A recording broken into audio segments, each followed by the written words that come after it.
This is the Cool Photo Tools Podcast, episode number 78, August 1st, 2016.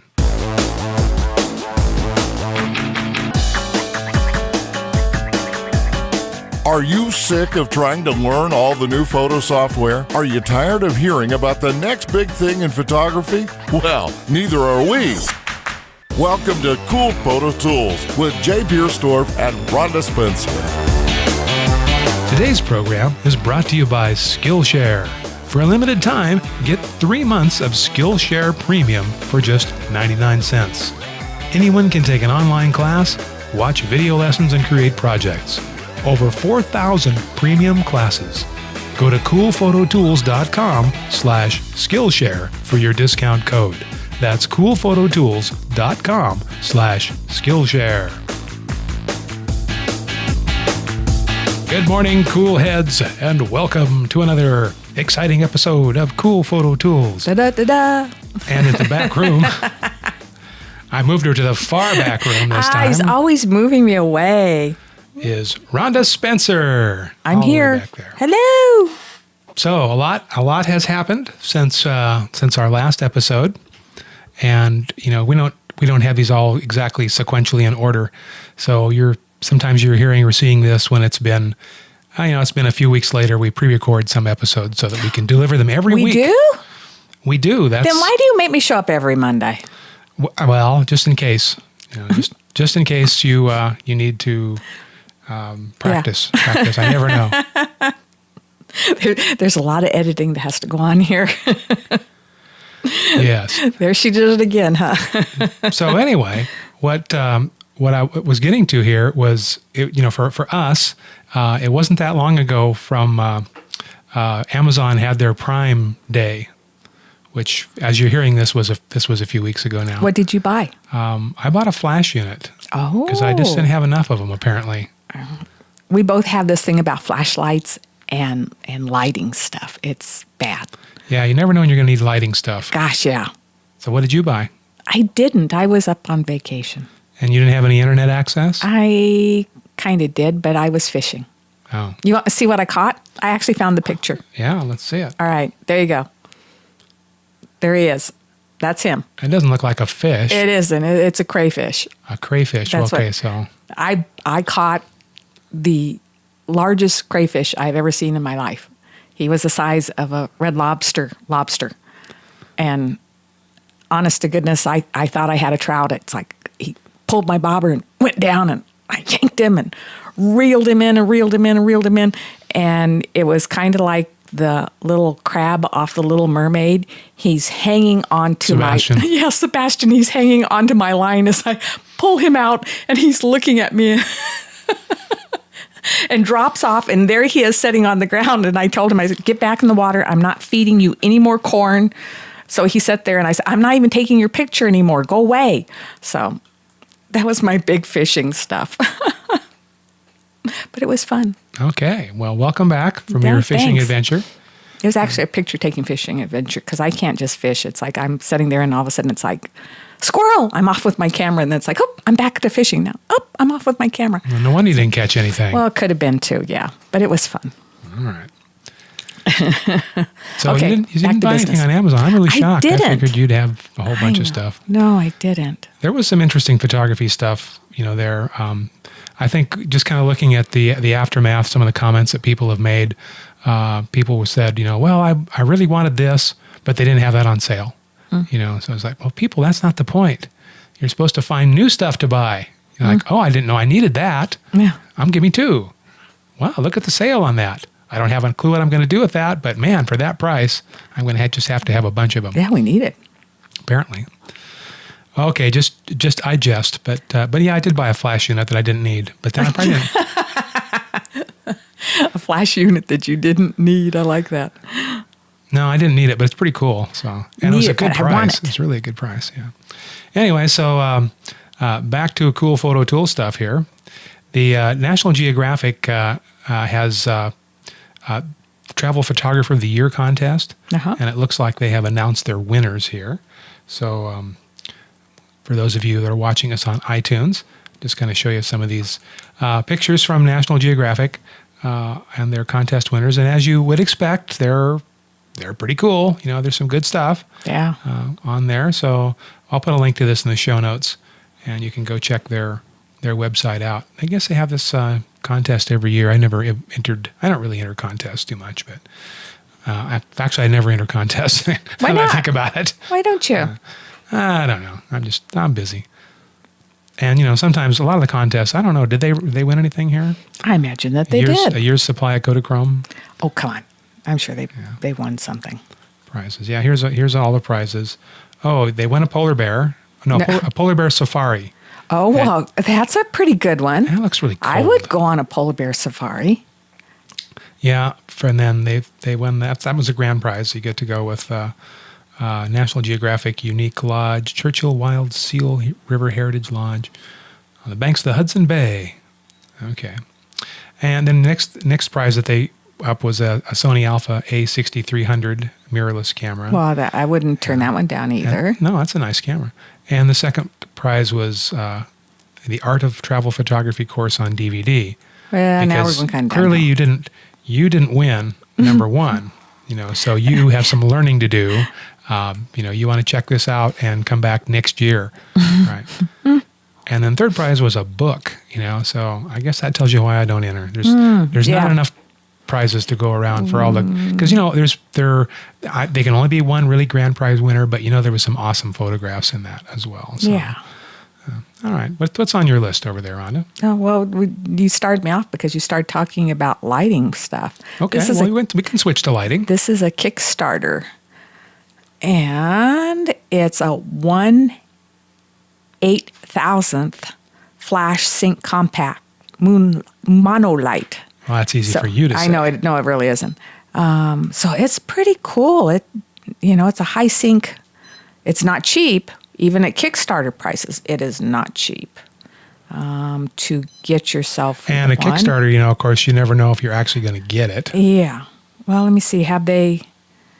Let me see. Yeah, they've hit their goal, so you'll get it because their goal was 28,000 and they're at 35. Okay, so what does this do for you exactly? Well, it's a high sync flash. I'm looking to see what the pledge is actually so that you can get yourself one. You need one probably with a charger. So looking at like $1,500, $1,600 for this. Anyway, but high speed sync is really a cool deal, and we'll talk more about that in the coming up episodes. That's one of the things that I've been more interested in lately. Being over to what high speed sync essentially does is it allows you to use a faster shutter speed to darken the ambient light. Like if you're in sunlight and you wanted to take a flash with you outside and use it off the camera, you could essentially overpower the sunlight by using a 1/4000th of a second or 1/8000th of a second, and then use your flash to light your subject with, and you can get some very cool effects because you've kind of darkened the background.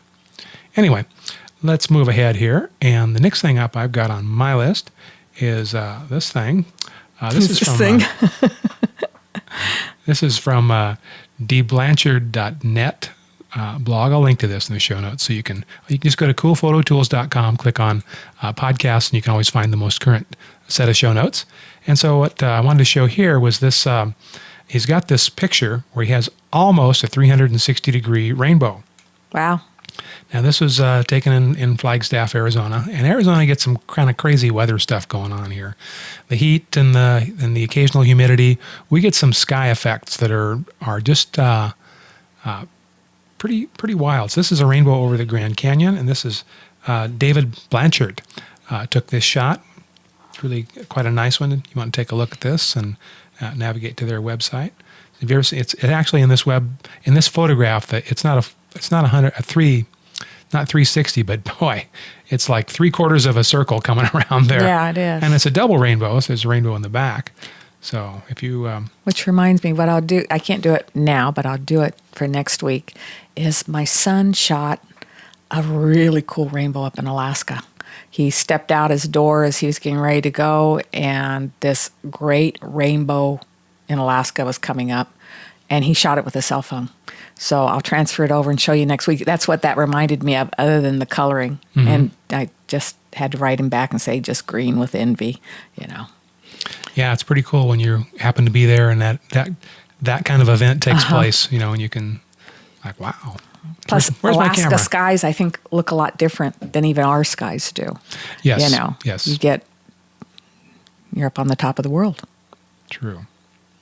All right. Okay. What do you got next? A new colorized program. I don't think we've talked about this. Algorithmia. Is that how you say it? That'd be my guess. Algorithmia. Yeah. And What's the website? Algorithmia.com? Demos.algorithmia.com. Okay. And then colorized photos. All right. We'll link to that in the show notes. And it's too hard to talk all about all these URLs It over is. the air. It is. And what's interesting is that you can go. You don't have to download this or anything. You can just upload your photo to here, and you can colorize your photo. They're pretty happy with all their colorization. Do they have any samples that you're looking at on your site there? Yeah. Here, let's take this cow. Because I have a lot of cow photos. You have cow photos? Colorized. Yeah, I know. So you're going to take a black and white image. There you go. And so there's another outfit that's doing this. I think that looks pretty good, really. Yeah. So we're seeing a black and white cow picture. Cows are out standing in their field. Let's go and here. it correctly identified. Those are brown cows and a blue sky. Okay, and here's one of like a little roadster car. That's one of these. What do they call these? With Drag the wing car? on the top. These little sprint cars. And that actually pretty good because it even identified. That's probably not the right color, but it is a color. Well, here's some guy blowing fire. One of those fire eater type of circus performers. And it is, I'd have to say it is color, but as you might expect, it doesn't know exactly what color's what. So it doesn't, they're not going to be able to identify. That's not going to be perfect, but it's pretty good to play with. What shirt color is this free? Okay. It is. Yeah, it's kind of the technology is evolving, but sometimes that could be fun. Yeah. Particularly when you've got like a seashore, with a blue sky, and it's pretty. Or some old photo. Yeah, that's where you might run into trouble. But then, if it doesn't correctly identify the shirt color, well, you probably don't know what it was either. Yeah, exactly. That's true. What Grandpa was wearing, I don't know. That's true. So there's some controversy on this, I think, as far as, is this a good thing? Should we be colorizing photos? They used to do it with old movies. Why not? Yeah, the hand tinting was a big part of photography. For many, many years, that was the way that you made color. Was you would hand tint a sepia toned photograph. You'd put transparent oil colors on the top, and they did it with movies and whatnot. They would use watercolors and soak into the emulsion of the films, and this is not new. And even when you go back to the old daguerreotypes and tintypes, they used to, for an extra amount of money, they could put gold paint on the gold buttons of your jacket, on the photograph, and they would put, just a little pink in your cheeks and your lips to kind of give the hint or the suggestion of color. So now we do that in Photoshop on color pictures. Yeah, now we just do it in Photoshop. We're still doing it. We just can't leave well enough alone. That's the truth. Because cameras don't see the same way that our minds see, or our brains see. So we have to mess with it. All right, Rhonda, that's pretty interesting. And that you can just try it. You can go right to that website. You can go right to that site and drop your photo on it. Just drop your photo right there. And then and see what it takes. See what it does to colorize it. All right. So I could see this could be good in some from if you're using stills in motion pictures, some historical kind of stuff, that just kind of run them by instead of tossing in a black and white one, colorize it, and it doesn't stick out so bad among some other color type issues. Just fun to play with. Come on. Oh, well, that too. All right. So this is on graphics.com, and there's a designer called Affinity Designer, which is a program. I was just going to talk about that too. Are we going to talk about this one? Yeah, got it up on my screen as we talk. Well, okay. And so go for it. This Affinity has been just available for the Mac, which is fine. But there's a lot of Windows users out there too, so they're kind of there's a bigger market, and they know that. So you can download now the beta for Windows if you want to. Have they started it already? Because I looked. I think that it doesn't. They're not going to do the beta till fall. Now you're talking about a different product. Affinity. You're talking about Affinity Photo, and I'm talking about Affinity Designer. Oh, those tricky people using the same name. Yeah.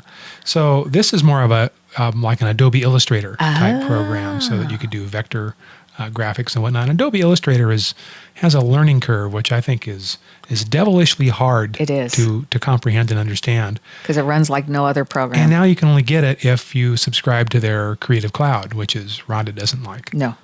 So here's a program that does a lot of the same things, or maybe all the same things. I haven't really looked at this yet. But if you want to do vector graphics, this would be ideal for laying out posters, signs, books, calendars, things where you need a lot of text or type, or you need to make illustrations that can be resized infinitely because everything is calculated on a mathematical type curve. Anyway, so this is Affinity Designer, and we'll put the show note link on here. I got a question for you on that. Sure. So programs that go as plugins on Photoshop, can you still plug them in on the online? Because there's a lot of programs that plug in. Yeah. What actually happens with the online subscription to Adobe is that you get to download the whole program actually downloads onto your computer. So you can use it if you're online or not. Yeah. And then it just phones home periodically, like once every 2 weeks, or I don't know what it is, 30 days, and goes, are they still paid up? Yeah. Okay. We can keep running it then. And miss one payment, get on, it's gone. There's no more. Well, actually, it doesn't remove it or block it from your system, like in the case of Lightroom. I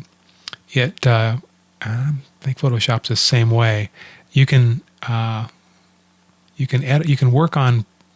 I'm gonna have to. You can work on things, you just can't ever save them. Yeah, it's something like that. Yeah, it's something like that that that you can load stuff in and work on it, but I think the save functions are disabled. Something to that effect. There's way it is crippled to a certain point, but way not it holds completely. you hostage when you finish whatever you've done. It's like you pay the money. Yeah. Pay the money. Okay. So anyway, we were talking Affinity. I thought he was talking of this. There's an Affinity Photo version 1.5 new that, again, is just a Mac program that is going to this fall go to a Windows program. And it's an advanced HDR blending way to be able to actually edit 365 images. And they say that 360? Or, yeah, sorry, not 365. Yes, 360 images. The photospheres and panorama. And they say they have a whole new batch program that's supposed to be faster and photo stacking and stuff. It actually looked like a pretty interesting program that they've got going. So. And what is this? Does they have a price on this? I guess they do because it's available now for the Mac. It is. Right now, actually, for the Mac, they've got it on sale for like $49. And it probably will go up once you go to Windows. Maybe. But I thought it was interesting, especially how you do a lot of 360 stuff, that it allows you to edit. Yeah, I did see this. Did you? That's pretty cool. And that's pretty cool. That's been missing, really. I mean, you can load, like the Ricoh Theta 360 or Theta S. You can load those pictures into Photoshop, but they're, as you might expect, they're 1920 by 1080 pixels. They're hideously distorted. So you could go in, you could retouch in there, but yikes, everything is so whacked out that you can't. It's very difficult to do anything. Right. Even though it is technically possible. So I thought that's pretty good, and I was glad to see that they're going to put it over from Windows. But like I said, the Windows version won't be available till this fall. Very good. But you do a lot of this type of stuff, and I thought, you would really like that. That, and it has photo stacking, too, for us people who do macros. So that's good. Okay. So Popular Photography has a website, and they linked us over to the Kickstarter program here that has a camera lift strap that it attaches to a backpack, to protect photographers' necks. So if you wear your camera around your neck, and well, I guess as opposed to wearing it messenger style, is that what they're referring to? Yeah. Anyway, so this is what this is it's a strap that has a little loop on the back of it here that then attaches to your backpack. So this assumes you're wearing a backpack. Which I do. Okay. And if you wear this backpack, then you attach the strap to it, and then it takes the weight off your neck so that the backpack is supporting the camera, even though it's around your front. And when you wear your camera in this fashion, it tends to bounce and hits me in the chest. So I don't wear my camera just around my neck like that because it keeps bouncing, and it's maybe just because my belly sticks out. I don't know. Anyway, so this, I don't know this. And then, since it's stuck to your backpack, then you have to take it off as you take your backpack off, unless you just, That might be a little cumbersome. Yeah, so I don't know if this is a perfect solution or not. I'm really not sure on this one. They do have a little video here that you can look at and see if you want. It's camera straps. They're not very good around your neck. I'll grant you that. That's why I get a longer strap. I like to wear mine messenger style. That's why I wear mine on my tripod. Yeah, I don't know that that's that much more convenient.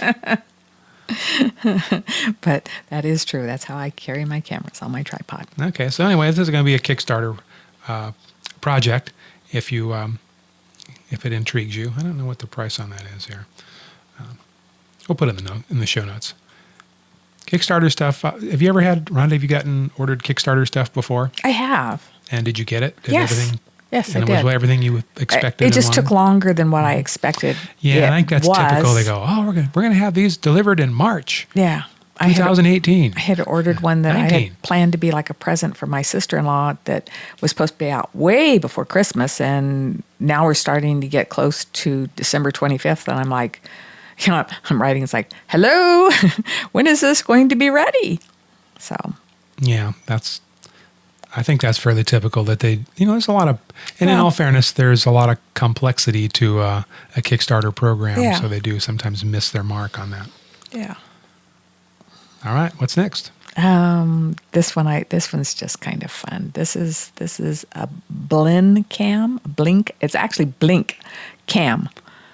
It's a wearable camera that with eye movement sensor that detects when the wearer blinks. So it says it is a micro USB, 32 gigabits of internal storage. It has CMOS camera sensor. Yeah. But what does this do? What's the point of this thing? Well, okay. And like I said, this is not available in the United States yet. And I can see why. So can you see on the side of his camera? So this attaches to your eyeglasses? Yes. So it's kind of like Google Glass, kind of like Google Glass, yes. And just the camera part of Google Glass. So not really the good parts of Google Glass, just the camera part. So if you have that time when you want to take an image, you always have it available. It's on your glasses. You'll never miss that image anymore. And this is at BlinkCam.co, not BlinkCam. BlinkCam. They might mean you to say blink, but anyway, .co, not .com. So it is .co, isn't it? Uh-huh. So there you have. So it's like, yes. But I think it's interesting that I don't know how it knows that you're blinking hard or it reminds me kind of like I Dream of Jeannie. Remember when she used to do stuff and she used to have to go blink, blink, blink. It's like, my camera's not working. I Dream of Jeannie? Uh-huh. Oh, come on. Don't give me that. Was that a TV show? It was a TV show. An old black and white TV show? An old black and white TV show. I think the last series, a couple years were in color. And when she wanted to have something happen, remember, she would slap her arms like like this and go blink. Yeah. Well, she was a genie. So, yes, she was. Like the genie in Aladdin and the Magic Lamp kind of genie. Okay, well. Google it. You'll like it. It was funny. Clearly, this is what you would need to use this BlinkCam. Yes. But see, the thing that I'm thinking this would, how does it, I guess you have to, it detects a long blink. Yeah. Well, she just showed it. It looked more like a wink. Oh, okay, a wink. That she looked and she winked. People are like, are you winking at me? Yeah. No, I'm taking your picture. I could see this the point of view for this, if you were doing like instructional videos, where you needed both hands to do something to demonstrate, and this could be the camera sits on your side of your glasses. I could see. I think this is a novelty item. Potential use for it, but it doesn't. Does it say it takes movies or it doesn't? No, just. I'm sorry. Version 2. I'll just go on eBay and buy somebody's old Google Glass. So that's pretty innovative. Okay, so Petapixel.com finds wacky stuff that sometimes we need to keep them in the news about. And sure enough, this time they have come up with a wedding photographer that's getting some attention thanks to them. And and the name here, this wedding photographer's name, if I can find it on the screen here, is unpronounceable. Can you make what the figure that's called? No, it's not the wedding photographer's name. It's the is it? Yes. Yeah. What? No, it's the technique that this wedding photographer is using, and it's Thailand, and it translates into small person. Huh. So essentially, they're making you. They have this wedding photography business where they make it look like you're miniaturizing. So like you're only maybe an inch and a half high. And we can see some examples here. I don't. This is definitely a niche, I'm sure. Here, I don't know. It's pretty nice as far as they're very clever. It is clever images, and indeed it does look like somebody 3D printed these people and stuck them into a flower pot and with some toy cars and little toy bicycles. Like we're talking Matchbox scale, little tiny stuff, HO scale. Here is a rhinoceros beetle is flying off with the groom. Bride doesn't seem that concerned. So what do you think about this, Ron? Now, that's certainly, I don't think this, I don't know. It doesn't fit everybody's niche, but... I don't think the whole wedding goes like this because there's a lot of photoshopping involved here. Oh my gosh, yes. Yeah. It looks like green screen and photoshopping big time. Yes. So, but there are quite a lot of examples here. That's kind of fun. It's kind of like it's like the Star Wars gimmick, where you have everybody running from the Star Wars, the giant Tyrannosaurus Rex. Big dinosaur. So let's see. The photographers. Did you see, and I don't have it on here, but this was a real shot that they had the bride and she's sitting like on a rock kind of overlooking the shore and a big helicopter. It wasn't here, but a big Army helicopter flies in behind her. So you've got a picture of the bride and stuff, and then you've got this huge helicopter right behind her. It's like, now that was a shot. Okay. So I'm sorry I can't pronounce the photographer's name here, but I don't know the Thai character set in order well enough to pronounce that. But that's very nicely done, And if there's a market for it, good on you. Okay. All right, Rhonda, I'm going to switch it back to you now. Okay, we're going to go back to lighting again. Now, this is a lot more within normal people's price ranges. And these are Paul C. Buff's new alien bees, and they're called DigiBee. Ah, the old alien bees DigiBee. Yeah. So which is actually new. So. It is new, yeah. So $309.95. And how many watt seconds are we talking about here? Oh, what does it say here? 2.5 watts to 160. Okay, and they're just making one model of this right now? Mm-hmm. Okay, because they're regular alien bees. They make... No, well, let me look. Let me see. They may have made more than one. Yeah, alien bees. Now we're talking about studio flash units here. These plug in to the wall to AC outlets. And alien bees typically...